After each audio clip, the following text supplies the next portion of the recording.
प्यारे विद्यार्थियों, स्वागत आप सभी का। पिछले वीडियो में हमने पढ़ा चैप्टर 2, उसका भाग फर्स्ट, नर युग्मकोद्भिद और मादा युग्मकोद्भिद की संरचना के बारे में अपना चैप्टर 2 है, जिसका पहला भाग हम पढ़ चुके। आज शुरू कर रहे हैं भाग 2। तो सबसे पहले इस चैप्टर में हमने टॉपिक लिया था नर युग्मकोद्भिद। तो थोड़ा सा इसको रिवाइज कर लेते, फिर आगे बात करते। नर युग्मकोद्भिद, तो यहाँ पर हमने बात की थी कि जो नर जननांग है पुष्प में, वो क्या है? पुमंग। और पुमंग की एक इकाई है, उसे कहते हैं पुंकेसर। ये संरचना देख रहे हैं आप पुंकेसर की। पुंकेसर के 3 भाग हैं, परागकोश, योजी और तंतु।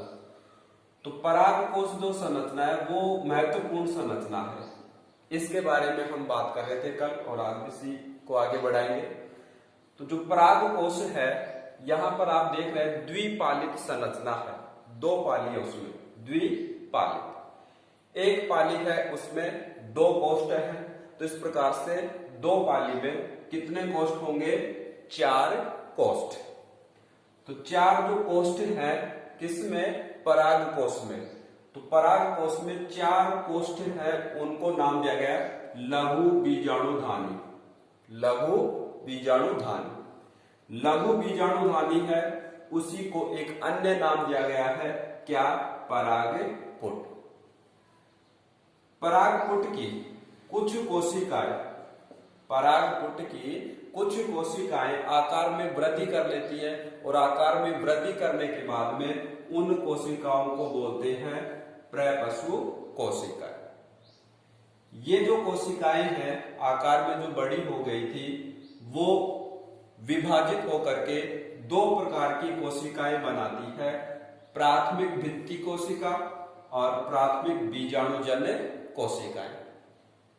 ये दोनों प्रकार की जो कोशिकाएं जो प्रपशु कोशिका के विभाजन से बनी है, ये दोनों कोशिकाएं परिवर्धित होकर 2 प्रकार की संरचनाएं बनाएंगी। एक परागकोश भित्ति और दूसरी संरचना बीजाणुजन्य कोशिकाएं। जो प्राथमिक भित्ति कोशिका थी, प्राथमिक बीजाणुजन्य कोशिकाएं थी, ये दोनों कोशिकाएं परिवर्धित होकर के जो परागकोश है उसकी 2 मुख्य संरचनाएं हैं, वो 2 मुख्य संरचनाएं बनाएंगी। एक परागकोश भित्ति और दूसरी संरचना बीजाणुजन्य कोशिका। ठीक है, तो पहले हम बात करते हैं नंबर 1 परागकोश भित्ति के बारे में। परागकोश भित्ति, पहले थोड़ा सा उससे पहले आप डायग्राम देखें। यहाँ पर जो परागकोश है, परागकोश में बताया हमने 4 कोष्ठ, मतलब 4 लघु बीजाणुधानी या 4 परागपुट।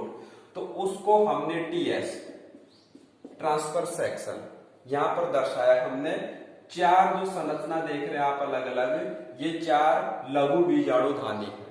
ठीक है, अब सबसे बाहर की ओर इसके क्या है? परागकोश भित्ति। भित्ति में ये 4 परतें हैं। कौन कौन सी? ये देखो, पूरी डायग्राम बनेगा ऐसे, पर हमने थोड़ा सा ही दर्शाया यहाँ पर। सबसे बाहरी जो भित्ति है वो कौन सी है? बाह्य त्वचा। सबसे बाहरी भित्ति है वो बाह्य त्वचा। किसके पार्ट पढ़ रहे हैं हम? ये परागकोश भित्ति के भाग, परागकोश भित्ति के भाग। सबसे बाहरी भाग है बाह्य त्वचा, जो कि कोशिकाओं के एक स्तर से बना है, एकल परत है, और इसका कार्य है परागकोश को सुरक्षा प्रदान करना। ठीक है, दूसरा जो पार्ट है इससे नीचे, देखो ये पार्ट हम कैसे पढ़ रहे हैं? परिधि से केंद्र की ओर। ये परिधि से केंद्र की ओर अंदर की तरफ हम बढ़ते जाएंगे, उस क्रम में है ये भाग। तो सबसे बाहर की ओर बाह्य त्वचा, उसके अंदर की ओर है जो दूसरी परत है, ये वाली बाह्य त्वचा के बाद में, वो है आर्द्रता ग्राही एकल स्तर, जिसको अंतःस्थिसियम बोलते हैं। अंतःस्थिसियम बोलते हैं, नाम लिखा यहाँ पर। वो कौन सा समूह है? आर्द्रता ग्राही एकल कोशिकाओं का समूह, एकल स्तर है। इसका एक विशेष योगदान है। पहले ये आर्द्रता ग्राही है, जब ये शुष्क हो जाती है तो परागकोश का स्फुटन हो जाता है और परागकण बाहर फैल जाते, बिखर जाते। ठीक है, तो परागकोश भित्ति का पहला भाग बाह्य तंचा, दूसरा भाग अंतः स्थिसियम स्तर, तीसरा भाग इसका मध्य स्तर। देखो ये पहला, ये दूसरा और ये तीसरा स्तर, वो है मध्य परत या मध्य स्तर। उसमें 1 से लेकर 3 तक परत कोशिकाएं हैं, 3 परतीय संरचना है जो मध्य स्तर है वो। चौथा परागकोश भित्ति का भाग है पोषोतक या टेपिटम। तो ये सबसे महत्वपूर्ण भाग है, इस पर प्रश्न बनने की संभावना ज्यादा है।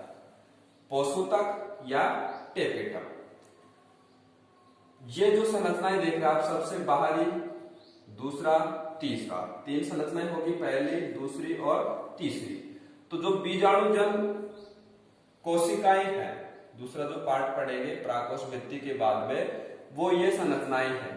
बीजाणुजन कोशिका, बीजाणुजन उत्तक भी कह सकते हैं इनको। उनके चारों तरफ एक लेयर के रूप में ये संरचना देख रहे हैं, वो लेयर के रूप में संरचना कौन सी है? टेपिटम। ठीक है, तो इसकी परिभाषा क्या होगी? पोषोतक या टेपिटम की बीजाणुजन उत्तक के चारों ओर जो परत पाई जाती है कोशिकाओं की, उसको क्या कहेंगे?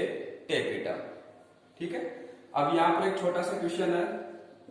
टेपिटम जो कोशिकाएं हैं वो 2 प्रकार की है, एक अमीबीय और दूसरी स्त्रावी प्रकृति। अमीबीय का अर्थ है जैसे अमीबा में लुढ़क लुढ़क करके गति होती है, कूटपादीय गति होती है, इस प्रकार से कूटपाद बनते हैं अमीबा में। तो ये एक स्थान से दूसरे स्थान तक पहुंच जाती है ये कोशिकाएं। तो वो कोशिकाएं तो कौन सी है? अमीबीय कोशिकाएं। दूसरे प्रकार की टेपिटम कोशिकाएं जो अपने स्त्राव को एक स्थान से दूसरे स्थान तक भेज सकती है, वो है स्त्रावी कोशिकाएं। और जो अधिकांश पादप है उनमें ये वाली कोशिकाएं पाई जाती है, स्त्रावी कोशिकाएं। ठीक है, तो पुनः ध्यान दें, परागकोश भित्ति पहला भाग था। परागकोश की जो संरचना उसमें 2 मुख्य भाग है, परागकोश भित्ति और बीजाणुजन कोशिका। ठीक है, परागकोश भित्ति ये 3 परत और चौथा ये स्तर। ठीक है, फिर बात करते हैं हम नंबर दूसरा भाग परागकोश की संरचना का, बीजाणुजन कोशिका। ठीक है, तो यहां पर लिया इस पार्ट को हमने। परागकोश भित्ति के द्वारा आवृत कोशिकाओं का समूह है। देखो ये जो कोशिकाओं का समूह है वो किसके द्वारा आवृत है? परागकोश भित्ति। ये चारों 3 परत हो गई, चौथा टेपिटम हो गया, इनके द्वारा घिरा हुआ जो भाग है उस कोशिकाओं के समूह को क्या कहेंगे? बीजाणुजन कोशिका।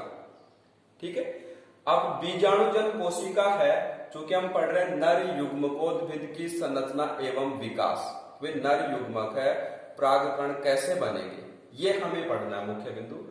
तो परागकोश भित्ति के द्वारा आवृत कोशिकाओं का समूह है, ये जो भाग है वो क्या कहलाएगा? बीजाणुजन कोशिका।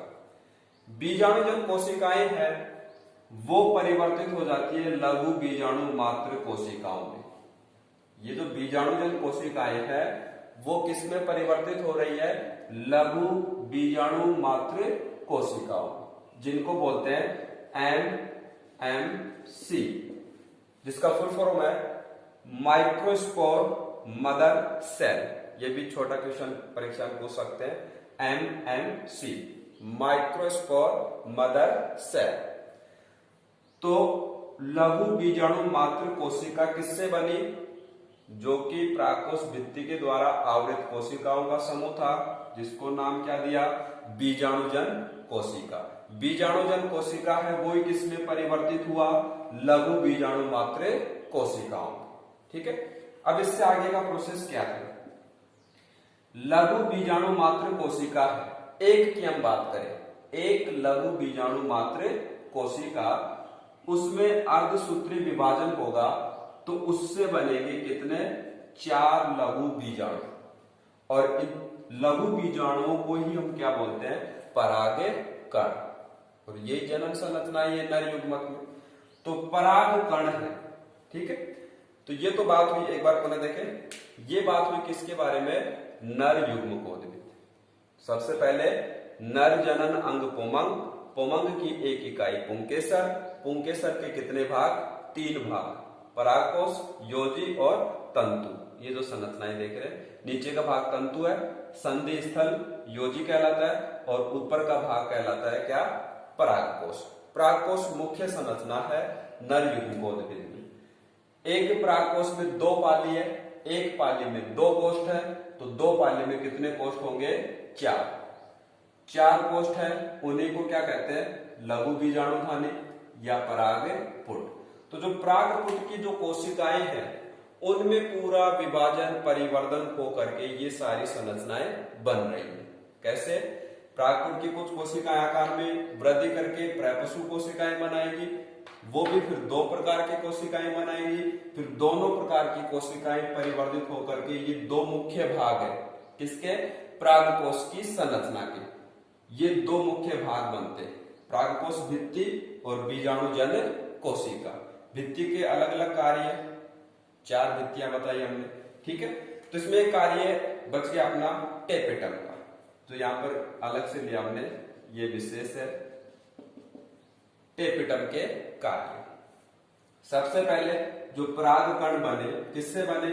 बीजाणुजन कोशिकाओं से। बीजाणुजन कोशिकाएं क्या बनाई? लघु बीजाणु मात्र कोशिका। उनमें असूत्री विभाजन हुआ, क्या बने?